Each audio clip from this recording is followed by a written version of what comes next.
नाज़रीन ग्रामी, आज हम आपको रूस में पेश आने वाले कुरान करीम के एक हैरान कुन मौजज़े की तफसील सुनाएंगे, जिसे सुनकर आप इस्लाम की हकानियत और कुरान की अजमत जान सकेंगे। ये रूह अफ़ज़ा मौजज़ा कब और कैसे पेश आया, ये जानने के लिए वीडियो को शुरू से लेकर आखिर तक जरूर देखिएगा।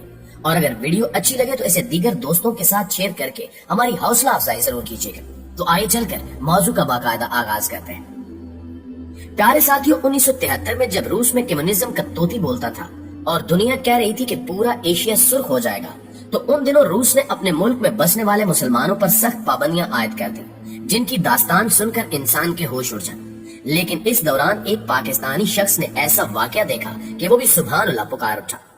दरअसल ये पाकिस्तानी आर्मी की खसूसी ट्रेनिंग के हवाले से रूस पहुंचा। ये शख्स बताता है कि जुम्मे के दिन मैंने दोस्तों से नमाज जुम्मा की अदायगी के लिए चलने को कहा, तो जवाब मिला कि यहाँ अक्सर मसाजिद को गोदाम जबकि कुछ को सयाहों की क़यामगाह बना दिया गया है। शहर में सिर्फ 2 मस्जिदें बची हैं जो कभी बंद और कभी खुलती हैं। उनसे पता लिया और खुद एक मस्जिद चला गया। वहाँ पहुंचा तो मस्जिद बंद थी। पड़ोस में ही एक बंदे के पास चाबी थी। उस आदमी से दरवाजा खोलने को कहा और बताया कि मुझे नमाज पढ़नी है। उसने कहा कि दरवाजा तो मैं खोल दूंगा, लेकिन अगर आपको कोई नुकसान पहुंचा तो मैं जिम्मेदार नहीं हूँ। मैंने कहा कि देखें जनाब, मैं पाकिस्तान में भी मुसलमान था और रूस के मास्को में भी मुसलमान ही हूँ। पाकिस्तान के कराची में भी नमाज अदा करता था और रूस के मास्को में भी नमाज अदा करूंगा, चाहे कुछ भी हो जाए। उसने मस्जिद का दरवाजा खोला तो अंदर का माहौल बहुत खराब था। मैंने जल्दी जल्दी सफाई की और फिर बुलंद आवाज से अजान दी।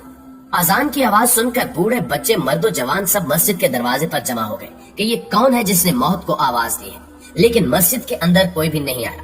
खैर, मैंने नमाज जुमा तो अदा नहीं की क्योंकि अकेला था। बस ज़ोहर की नमाज अदा की और मस्जिद से बाहर आ गया। वापसी पर लोग मुझे ऐसे देख रहे थे जैसे मैं नमाज अदा करके नहीं बल्कि कोई नया काम मुतारिफ करवा कर आया हूँ। एक बच्चा मेरे पास आया और कहा कि आप हमारे घर चाय पीने आइए। उसके लहजे में खलूस ऐसा था कि इनकार न कर सका। घर पहुंचे तो तरह तरह के पकवान बन चुके थे और सब बहुत खुश दिखाई दे रहे थे। उस शख्स ने बात जारी रखते हुए कहा कि मैंने खाना खाया, चाय पी और साथ बैठे एक बच्चे से पूछा कि आपको कुरान पढ़ना आता है। बच्चे ने जवाब दिया, जी बिल्कुल, कुरान पाक तो हम सबको आता है। मैंने जेब से कुरान का एक छोटा सा नुस्खा निकाला और कहा कि ये पढ़कर मुझे सुनाओ। बच्चे ने कुरान को देखा, फिर मुझे देखा, फिर कुरान को देखा, माँ बाप को देखकर दरवाजे को देखा, फिर मुझे देखा और मैंने सोचा कि इसको कुरान पढ़ना नहीं आता। मैंने अपनी उंगली कुरान पाक की एक आयत पर रखते हुए कहा कि बेटा कुरान की ये आयत पढ़ो और साथ ही इस आयत मुबारका की तिलावत भी की, जिसे सुनते ही वो बच्चा फर फर कुरान पढ़ने लगा और वो भी कुरान को देखे बिना। मुझे हैरत का शदीद झटका लगा कि ये तो कुरान को देखे बिना ही पढ़ रहा है।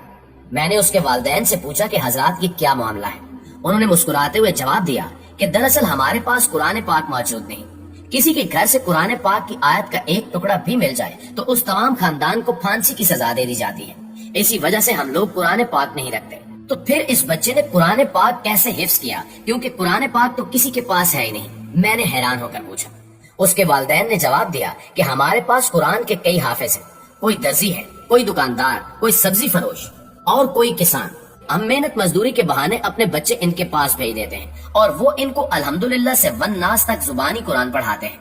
और एक वक्त ऐसा आता है कि ये कुरान के हाफिज बन जाते हैं। किसी के पास कुरान का नुस्खा नहीं है, इसलिए हमारी नई नस्ल को नाजरा कुरान पढ़ना नहीं आता। इस वक्त हमारी गलियों में आपको जितने बच्चे भी दिखाई दे रहे हैं, ये सब हाफिज़े कुरान है। जब आपने इस बच्चे के सामने कुरान रखा तो इसको पढ़ना नहीं आया, लेकिन जब आपने आयत सुनाई तो फर फर सुनाने लगा। अगर आप न रोकते तो ये सारा कुरान ही पढ़कर सुना देता। दोस्तों, ये शख्स कहता है कि मैंने कुरान के एक नहीं कई हजार मौजज़े देखे। जिस मुआशरे में कुरान पढ़ने और घर में रखने पर पाबंदी लगा दी गई थी, उस मुआशरे के बच्चों के सीनों में कुरान महफूज हो गया था। मैं जब बाहर निकला तो कई बच्चे देखे।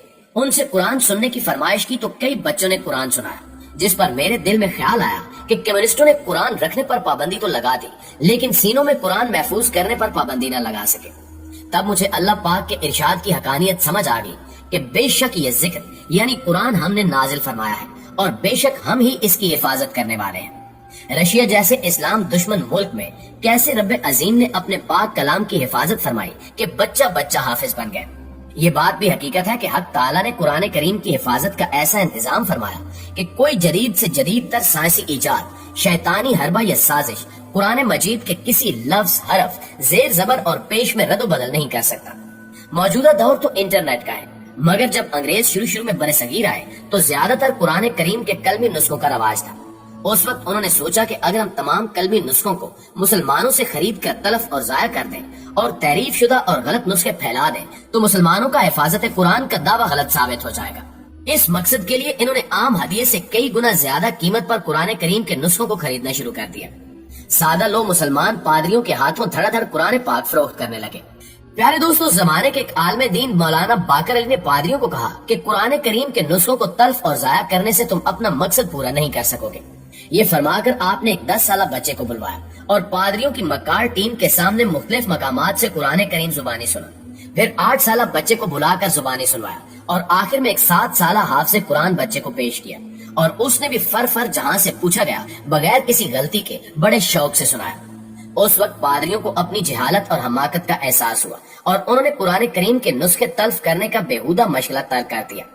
بے شک اللہ تعالیٰ ہر چیز پر قادر ہے کہ جس طرح آسمان پر ستارے چمکتے ہیں اسی طرح قرآن کریم کے چمکتے ہوئے الفاظ لوح محفوظ اور آسمان پر محفوظ فرما دیے ہیں، مگر حفاظت کے موجودہ نظام سے کمال قدرت کا زیادہ اظہار ہوتا ہے کہ ہر زمانے میں اسلام دشمنوں کی کثرت اور ہر قسم کی سازشوں کے باوجود اللہ رب العزت نے محیر العقول طریقے سے قرآن کریم کی حفاظت فرمائی۔